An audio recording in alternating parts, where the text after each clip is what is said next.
vamos a referirnos a las tres formas de pensamiento y recordar lo que ustedes vieron en los últimos días.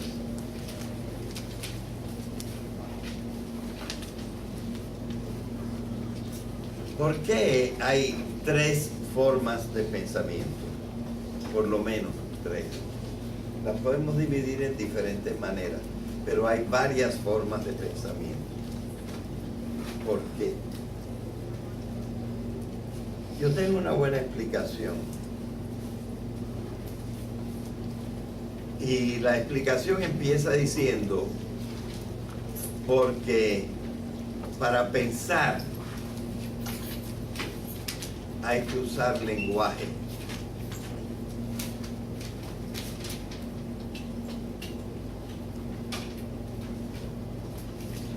Y el lenguaje no es igual en todas sus partes. El lenguaje es más que las palabras. Las palabras son el vocabulario. Pero el lenguaje es más que vocabulario, hay que estudiar la estructura de la oración, etcétera, etcétera.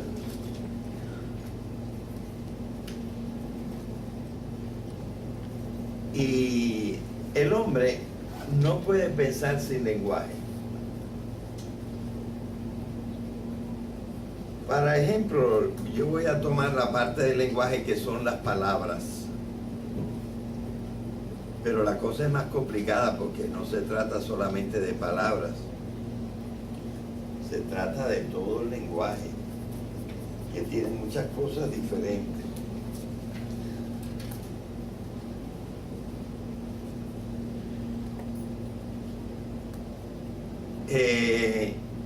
Como las palabras han sido inventadas y su sentido no es todo igual, entonces por eso nosotros vemos que la aplicación de las palabras al pensamiento hace que tampoco salgan iguales los pensamientos.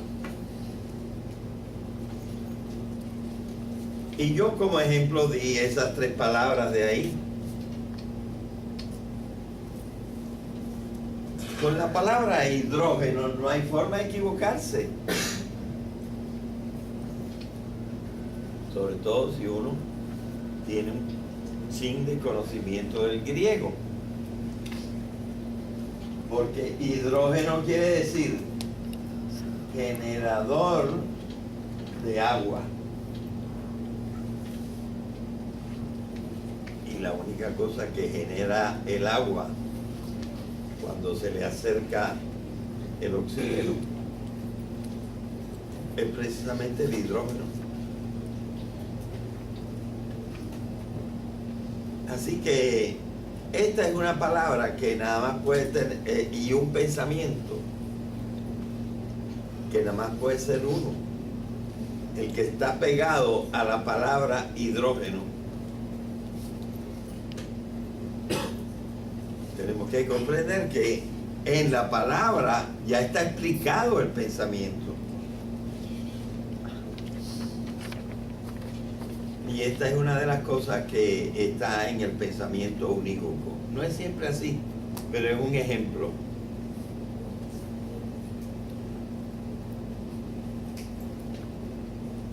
Así que cuando no hay equivocación posible porque la palabra es una sola y el significado es uno solo, pues ahí tenemos lo que se llama el pensamiento unívoco. Pero no todas las palabras son así. Y entonces tenemos una palabra como adjetivo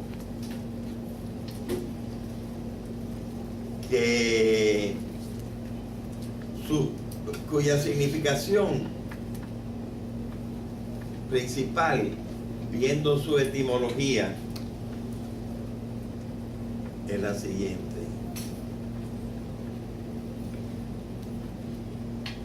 Adjetivo quiere decir algo que está auxiliar, al lado de lo principal. Pero hay cosas auxiliares al lado de lo principal en gramática. Pero también hay cosas auxiliares de lo principal que están al lado de lo principal en las leyes, en el derecho. Y hay cosas que están al lado de lo principal en la tecnología. Un tiempo,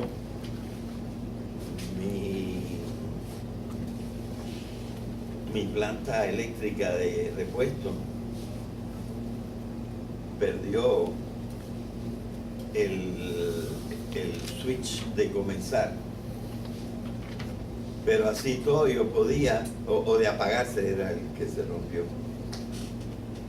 pero yo así todo podía, no usando esa parte auxiliar que es un botoncito que uno le da así la vuelta y se apaga, sino desconectando un cable. Luego el botoncito para apagar es adjetivo, no es lo principal, ¿verdad? Así que la palabra adjetivo no tiene un solo significado, pero los tres significados que hemos notado aquí tienen una relación uno con el otro, que es que están al lado de lo principal. Entonces, este tipo de pensamiento que se puede usar en frases diferentes con un significado parecido pero no igual, que se refiere siempre a un mismo tipo de relación, en este caso de estar al lado de lo principal, pues entonces esto me ayuda a hacer comparaciones válidas. Y ese es el tipo de palabra que se usa en el pensamiento análogo, o quizás también se puede decir analógico. Y lo ven diferente del de hidrógeno, que nada más puede tener un significado. Bien, eso lo estábamos explicando, bueno, se estuvo explicando en el video que ustedes vieron el viernes. Era una de las cosas que se explicaban. Y nosotros también usamos la palabra azabache. La palabra azabache es también una comparación, pero no tiene esta rigurosa significación que siempre se refiere al mismo tipo de relación. Azabache no tiene esa relación con los ojos.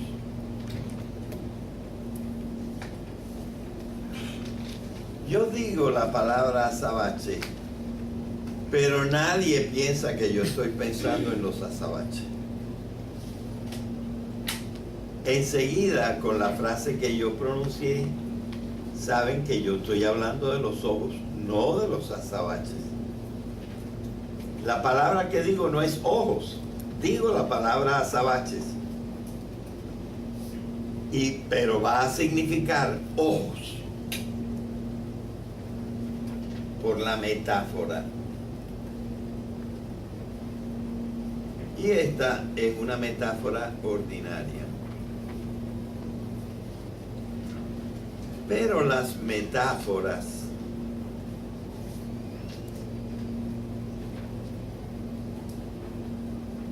sobre todo, por ejemplo, las que usan las religiones, pueden ser de tipo mucho más radical.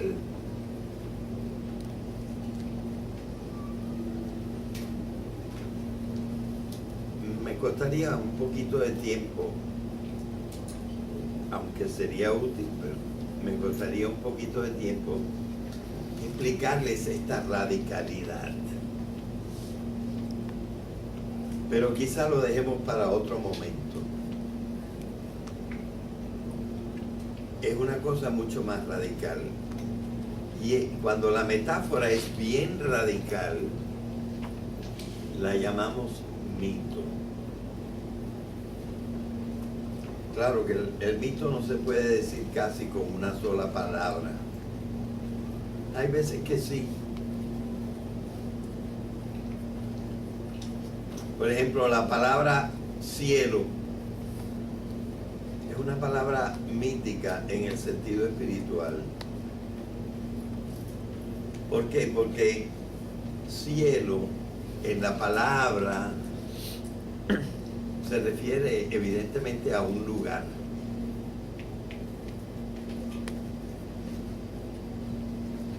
Pero ese lugar resulta que físicamente, y los lugares son físicos, físicamente no existe, no está en ninguna parte del espacio el cielo.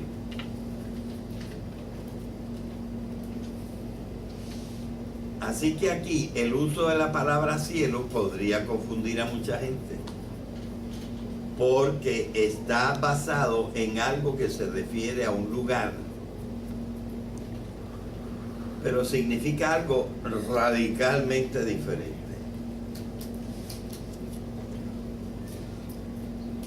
¿Verdad? Que se usa, por ejemplo, en la religión.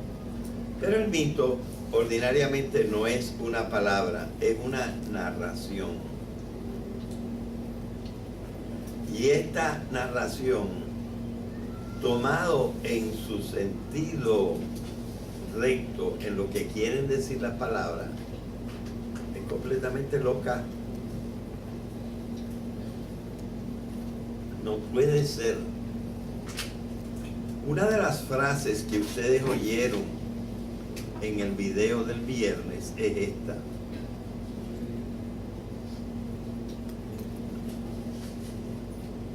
El mito, para reconocerlo, es facilísimo. Porque el mito nos dice algo que es imposible que sea verdad. Las palabras usadas en el mito es imposible que signifiquen lo que está diciendo, porque eso es pamplinas, imposible.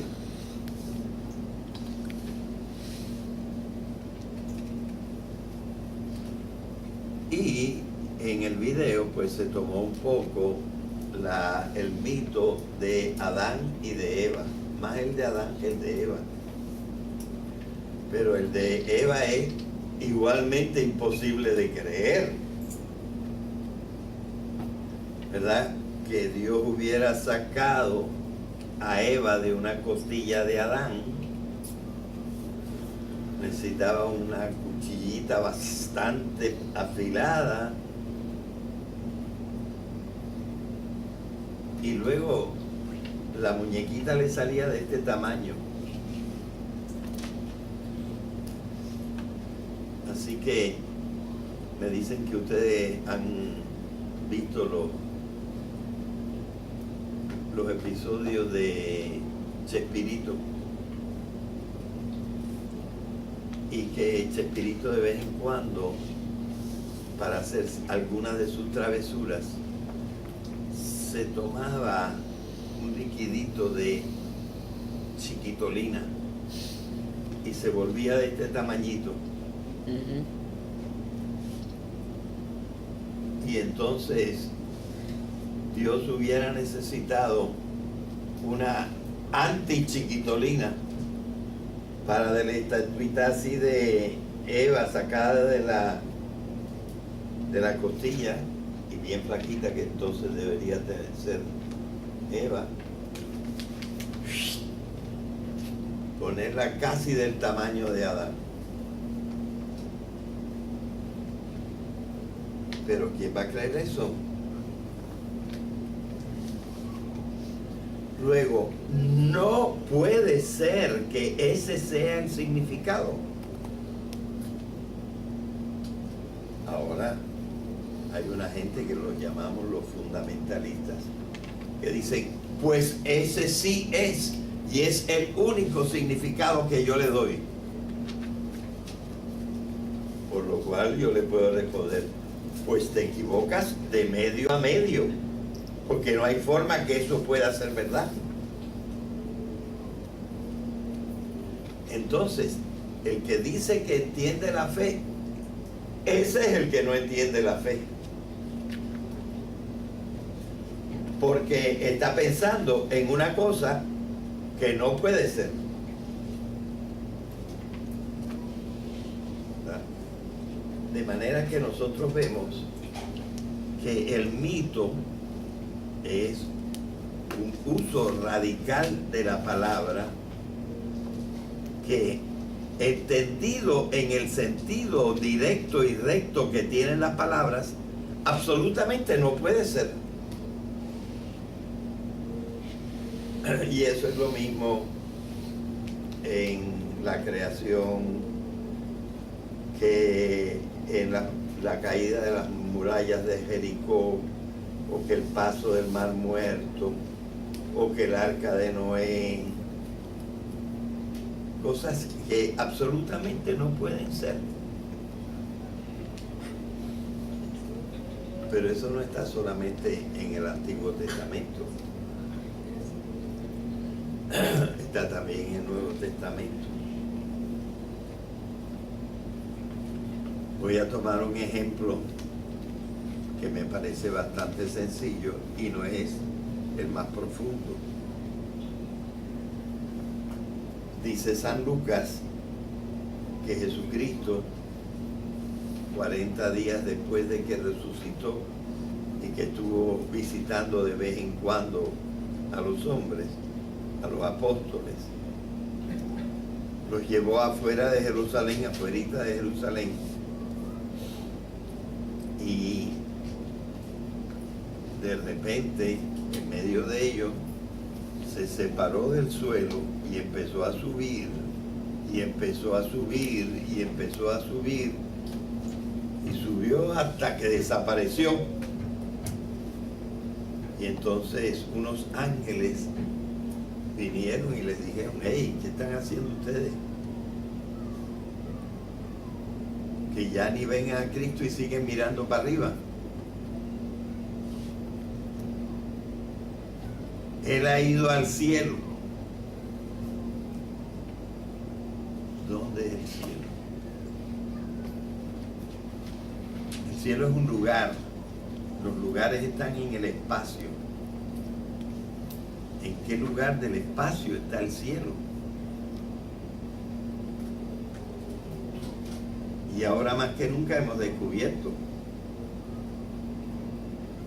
el cielo no es ningún lugar ni está en ningún espacio. Luego, la palabra y los términos y la expresión de la oración dicha allí no puede ser verdad.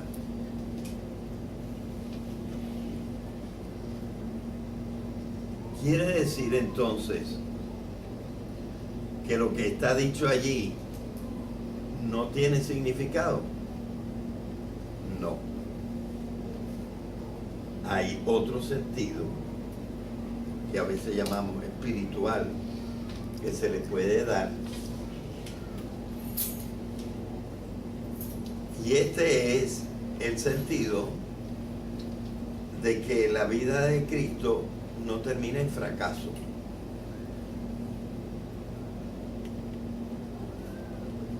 Porque es un fracaso que lo hayan matado y que después él no haya podido cumplir su misión. Pero si va a ser recibido por Dios con la mejor de las fanfarrias, pues entonces no fue un fracaso su vida. Al contrario, va a ser un tremendo éxito porque está en el lugar de la fuerza y de las posibilidades. El cielo, junto al Padre. Es decir, tomado en su sentido simbólico, tiene una significación aceptable.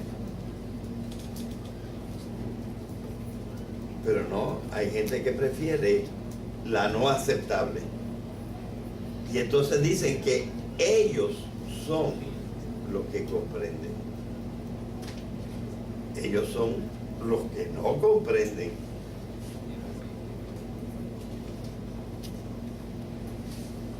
Y no se dan cuenta de la separación que hay entre el sentido recto de las palabras y el sentido que se le puede dar a esta narración.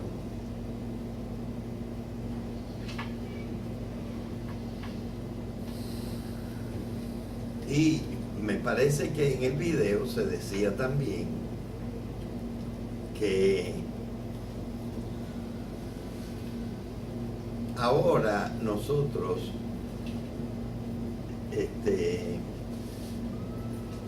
como que ya no comprendemos los mitos. Y yo tengo una explicación bastante clara por la cual no comprendemos los mitos. Y es que por razones de mucha necesidad, digamos que más del 85% de las cosas con las que bombardeamos a los muchachos desde pre-kinder hasta el último año de la universidad, que son 2 años de pre-kinder, 6 años de primaria, ya son 8, 3 de intermedia, ya son 11, 3 de superior, ya son 14. Casi nadie termina en 4 años el bachillerato, 5 de bachillerato, ya son 19. Y si siguen para la maestría, más. Bombardeados con el pensamiento lógico. No porque queramos engañarlo, al contrario, porque el pensamiento lógico es la base del pensamiento unívoco y es el que nos puede crear la ciencia que nos da la certidumbre. Pero entonces la mente no tiene la práctica de entender esas historias.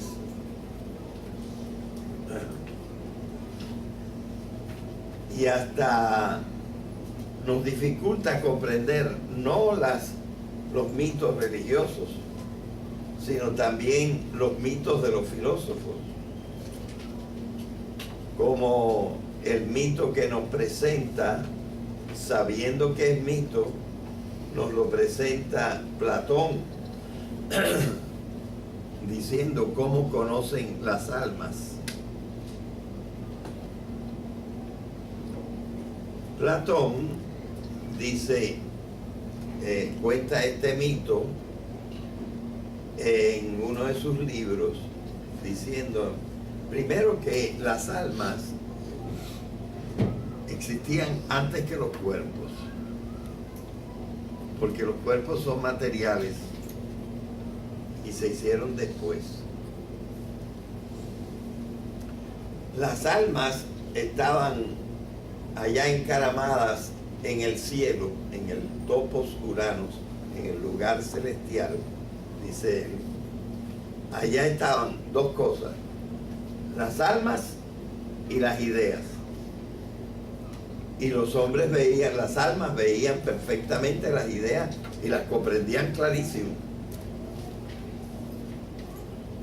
Pero cuando se hicieron los cuerpos y las almas se cayeron en los cuerpos, las almas estaban como encerradas en una caverna. Y la caverna, apunta para acá, tenía más o menos esta forma. Tenía aquí la entrada y entonces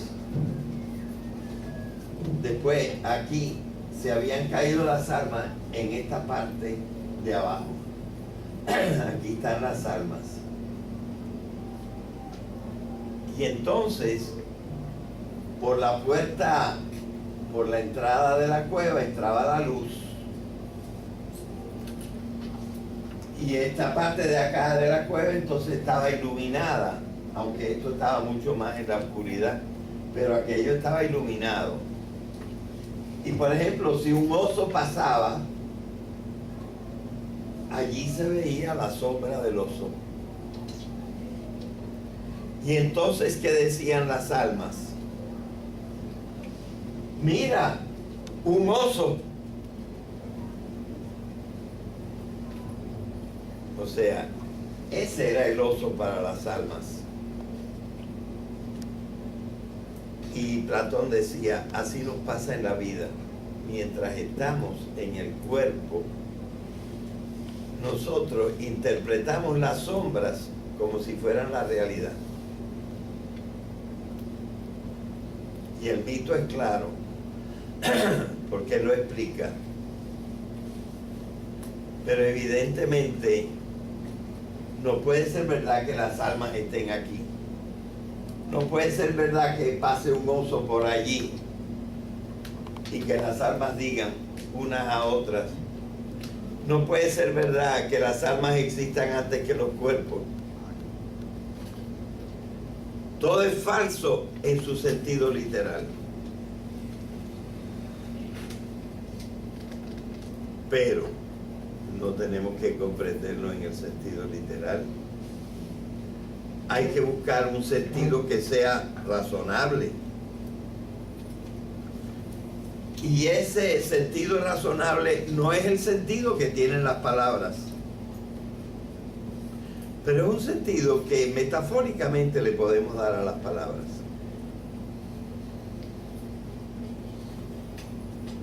Y es así como se crean los mitos.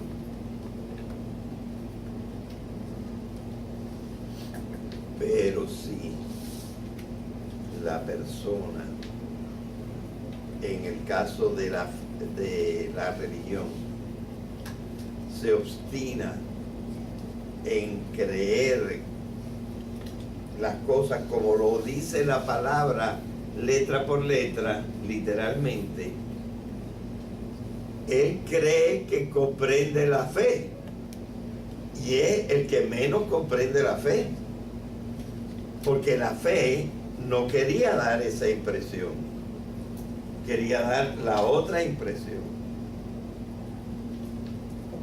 Quería dar la impresión no que de que Cristo subió,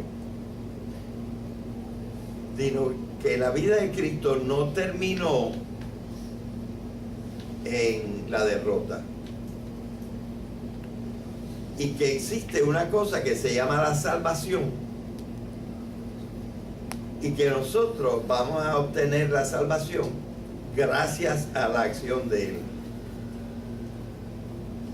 Pero eso no está dicho ahí. Ahí está dicho otra cosa. Pero no lo podemos comprender como está dicho. Tenemos que comprenderlo en otro sentido. Es decir, el mito tiene al menos dos significados posibles. Y precisamente hay que escoger el que no revelan las palabras. Bueno, esta es una pequeña explicación para mostrar cómo es esa metáfora radical en que no le podemos hacer caso a lo que dice la palabra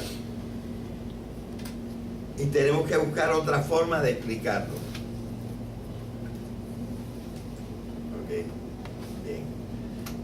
Así que ahora voy a volver a la parte de la analogía.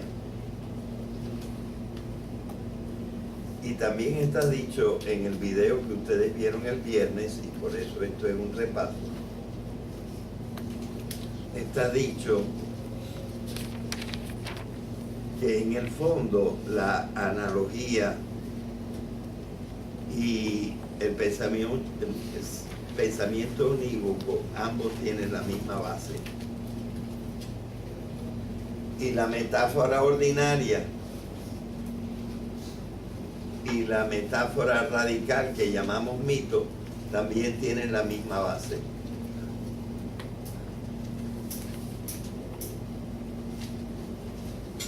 Pero la analogía es una forma un poquito más refinada, pero tengo que agregar también menos segura, no llega tan claramente a la verdad. La analogía no llega tan claramente a la verdad como la ciencia. Y por eso la ciencia actual rechaza en general la analogía. Aunque los últimos descubrimientos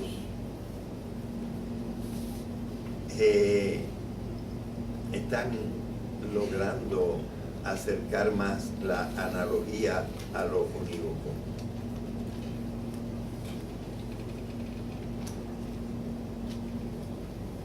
Porque lo que pasa con las comparaciones es que hay una comparación que es la principal, es la de la gramática, por ejemplo, aquí. La palabra se inventó para esta, para la de la gramática. Algo que está al lado de lo principal, que es lo que nosotros llamamos el adjetivo, que está al lado del sustantivo. Y entonces, por comparación, lo aplicamos a otras cosas, ¿verdad? Lo que pasa es que nosotros hemos ahora encontrado que las cosas en el mundo son comparables, porque tienen elementos comunes.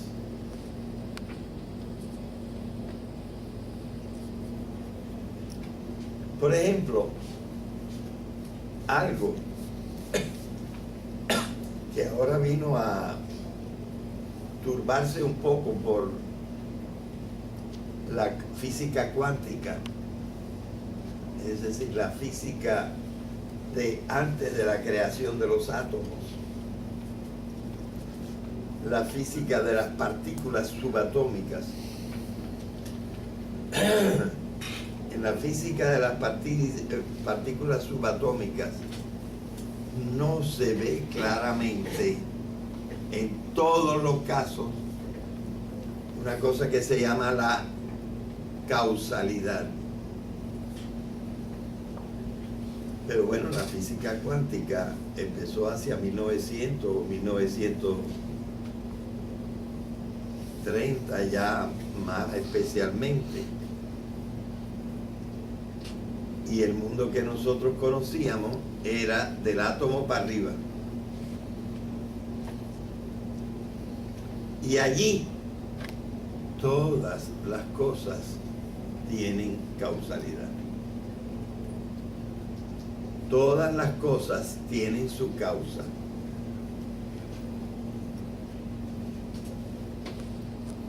Entonces, las cosas pueden compararse porque igual que la cosa A tiene causa, la cosa B tiene causa, la cosa C tiene causa. Luego, si yo reflexiono sobre las causas, todas estas cosas se parecen porque todas ellas tienen causa. Lo mismo, menos claro, pero algo que precisamente yo voy a dar una conferencia más adelante en el semestre sobre esto. La finalidad. Todas las cosas tienen una finalidad, aunque nosotros a veces no hayamos todavía encontrado cuál finalidad le vamos a dar a nuestra vida. Sobre todo las cosas que el hombre ha hecho tienen una finalidad. ¿Para qué se hizo esta mesa? Pues para algo bien claro. Para poder trabajar sentado. Cosa que es mejor trabajar sentado.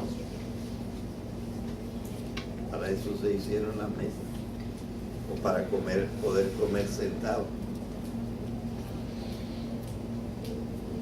Finalidad.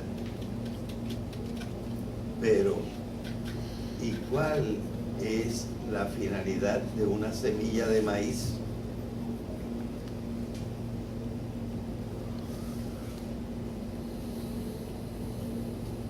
La semilla de maíz no piensa. ¿Quién le dio su finalidad?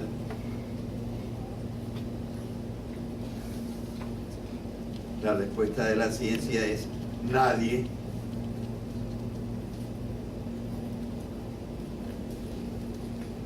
Pero finalidad quiere decir para algo.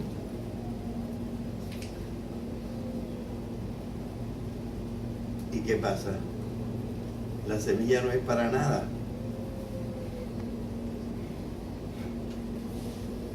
Entonces no existe solamente una finalidad interna de los seres, sino análogamente, no igualito, pero análogamente existe una finalidad externa de las cosas.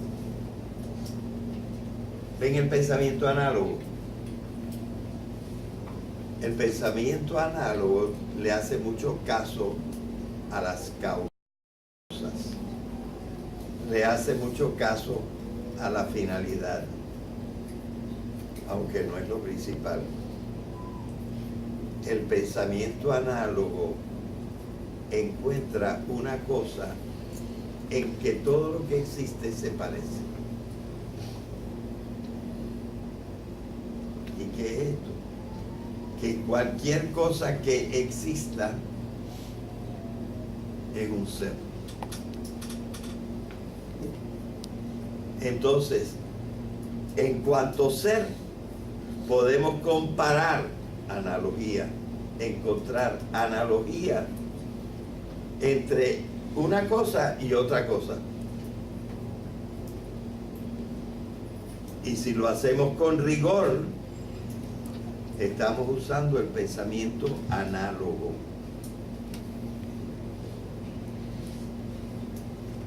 Este pensamiento es un refinamiento del pensamiento unívoco. Precisamente para preparar el repaso de hoy, siempre yo leo algo. Busqué en 2 diccionarios de filosofía para precisar mis pensamientos. Y aunque explicaban poquito, yo he leído otro libro mucho más importante y varios artículos sobre la analogía. Pero precisamente decía que la analogía es una comparación de algo probable, mientras que en la ciencia no le basta que sea probable, tiene que ser seguro. Estos libros no se atreven a ir más lejos. Son libros relativamente modernos y dicen, bueno, la analogía no es una equivocación, probablemente es como se dice en la analogía, pero no 100% seguro.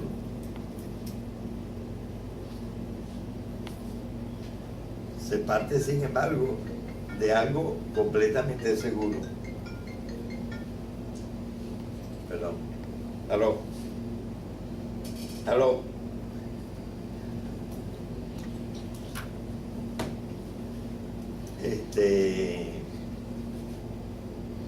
No es seguro que todo lo que existe son seres.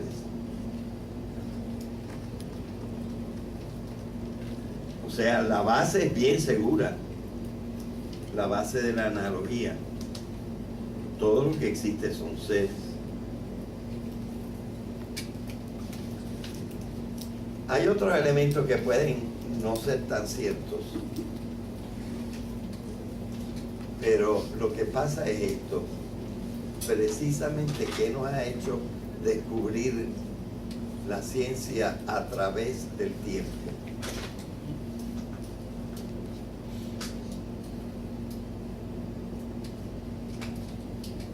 Que hay una serie de constantes en el universo.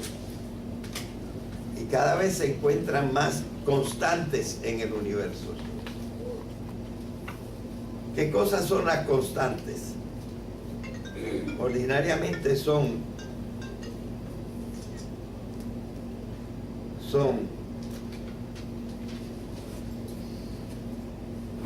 cosas que nunca cambian, relaciones que nunca cambian.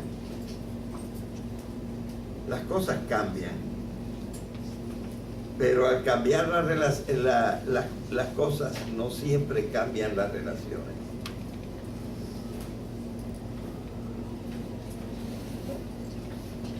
La energía, por ejemplo, en una cosa cambia, se degrada, pero no en la cantidad de energía. Todo sumado, lo degradado y lo no degradado, siempre es la misma cantidad de energía que hay en el mundo.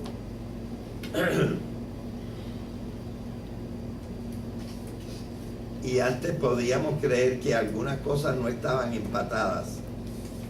Hoy sabemos absolutamente que todo lo que está en el universo está relacionado.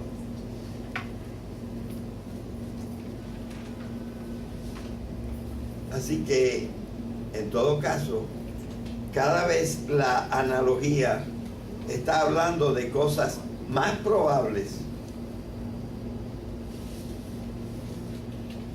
porque de algo estudiado en una parte de la naturaleza, podemos siempre encontrar algo que se le parece mucho.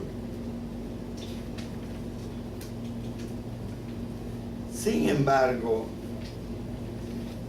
los que elaboraron las reglas de la analogía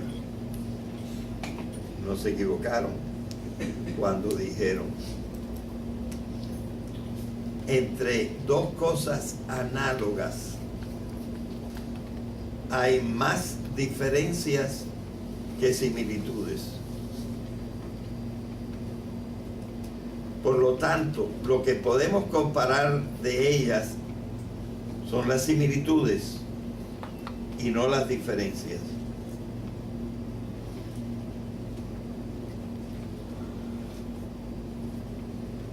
Por ejemplo, nosotros no podemos decir que un hombre se compara a un perro.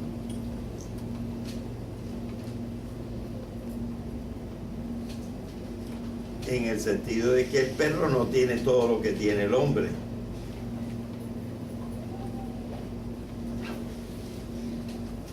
Pero en otras cosas sí se puede comparar. Por ejemplo, en su carácter biológico.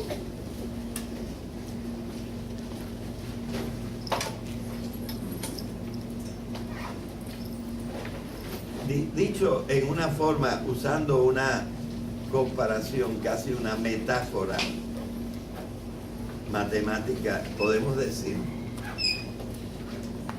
que la analogía es un pensamiento que tiende a usar extrapolaciones.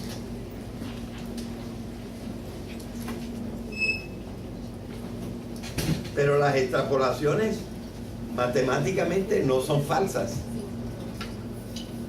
Lo único es que no las puedes comprobar físicamente, las extrapolaciones. Espero que sepan lo que son las extrapolaciones. Y ya es la hora. Bueno.